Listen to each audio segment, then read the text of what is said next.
Mira's a very compassionate filmmaker. She's compassionate with her actors, especially with Salam Bombay. Made a difference to their lives and continues to make a difference with that film. I think she's compassionate with her crew. I don't know of another filmmaker who brings a yoga instructor on set to get them relaxed in the morning. She said that strong, more than relaxed. Strong, yes. And nurturing. She talked about her filmmaking. She nurtures the film through. She nurtures the actors. She nurtures the crew. It's very much, I guess, a mothering experience in some ways. Those are the three words I remember from last night. I think it's a pleasure to have her here. I'd like to welcome her and give her a big round of applause.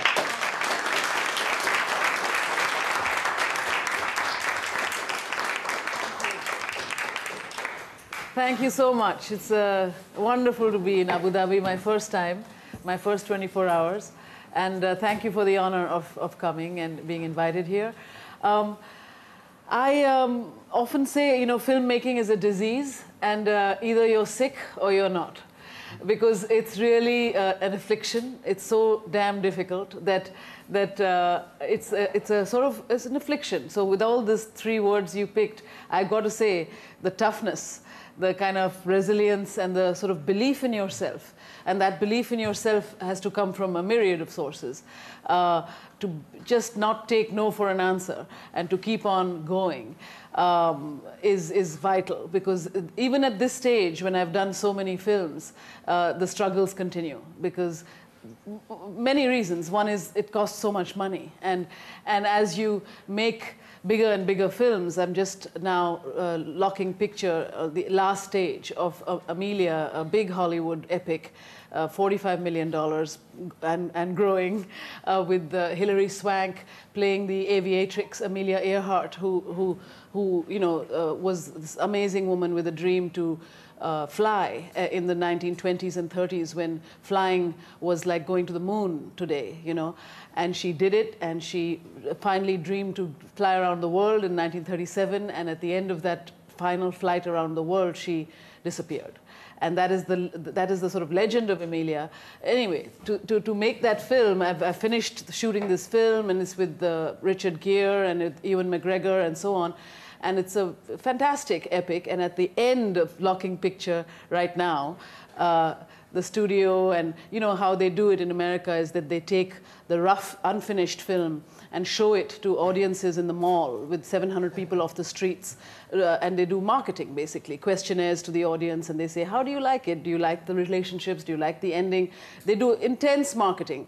And then the audience off the street would tell us like what they would prefer and what they're confused with and whatever. And you have to subject yourself to that, because ultimately film is a public medium, and film is so powerful as a means to impact people that when you get into the big time, as this film is, then you've got to sort of, the American way is the marketing way.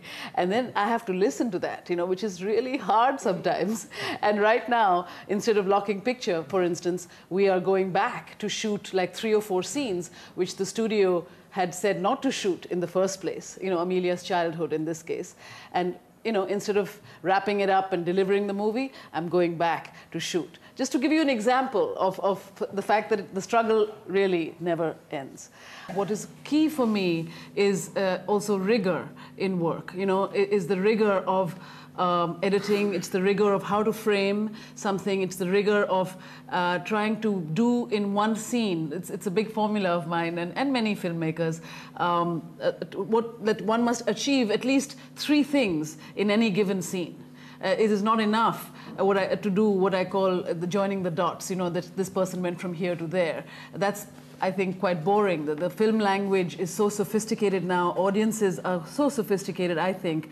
When I made Salam Bombay, our goal was to open this film in commercial theaters in India, where regular masses go to see films. And as you know from Bollywood films, it's a lot of extravagant song and dance and a kind of artificial, heightened type of reality. And the general belief then, and still is that, oh, the audiences just want that kind of unbelievable stuff. And I'd really firmly believe that if you give an audience an emotional story that it can keep their bums on the seats is another big phrase of mine, in the sense that you have to keep them wanting to be there. You cannot just expect, ask for their largesse. People have things to do. So you have to make a structure that is so rigorous and film it in such a rigorous way that you are compelled to want to know what's going to happen next, like the novels do as well. And that Salaam Bombay knocked that trend 21 years ago when it opened, and it ran for 27 weeks in theaters where people are just used to song and dance. But this was a story of street kids, really telling you and capturing with fun as well, not just a lecture, with great fun, with music, with a lot of stuff that went on in a story that kept people there. So I never believe in underestimating an audience, and underestimating an audience's intelligence and a desire for an audience to be transported, in a story, in whichever way the story does take you. There's a documentary I made called India Cabaret in 1985, which was trying to find the dividing line that separated good women from bad women in our society. And many of our societies, the line is always to do with sexuality. And I decided I met two strip dancers in a nightclub in Bombay, and who were quite open and quite, honest about why they did what they did. These are not prostitutes. These were dancers in a nightclub, seedy nightclub, where businessmen would come and look at them and so on. And I lived with these women for 4 months.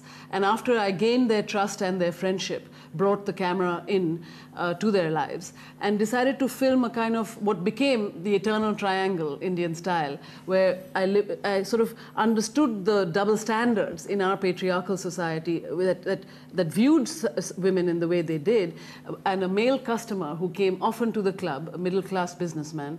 And I decided, alcohol was in a way, my best friend on that film, because most of the men who came there were drunk. And they allowed me to actually talk to them with the camera and to ask them these questions. And then I went back, I convinced this businessman to let me live in his home with his extended family in Bombay for another 4 weeks, and got to know and became very close with his wife. And then interviewed her and lived with her and so on. And this film, India Cabaret, is about, you look at the dreams of the wife who has respectability but no freedom, and you look at the dreams of the dancers who have freedom but no respectability, and you wonder who is the more free. Anyway, after about 7 years of making such documentaries that went on television, that gave me a minor living, but I used to wonder, who is my audience? Is it the old lady in Minneapolis, New York, Minneapolis, USA, who would see the films and say to me, I saw running water in your film. Do you have running water in your country? And I would think, who am I talking to here? Where do I begin? And then back home in India, documentaries were not seen. It was, those usual government newsreels. So I didn't know where my audience was. I really, it was a lonely business, I should say. And this was before the great audience that came for Bowling for Columbine and the great big documentaries that you must have seen that have now become very commercial. And now documentaries can open theaters everywhere. But then it was a different time, So that is what actually compelled me to make my first feature film, which was Salaam Bombay. And Salaam Bombay was not, unlike most of you, I didn't have the benefit of being trained in feature filmmaking. I never understood, I was not taught how to, how to break down a scene, how to, the camera, what a close-up can do versus what a wide shot can do. The language of screenwriting was not also known to me. But I had learned a lot about what keeps a narrative together in the cutting, in the editing of the documentaries. I understood what would keep the audience there watching, and so that principles of editing and narrative storytelling came from the cutting of documentaries, making of documentaries for me, not going to school and understanding fiction.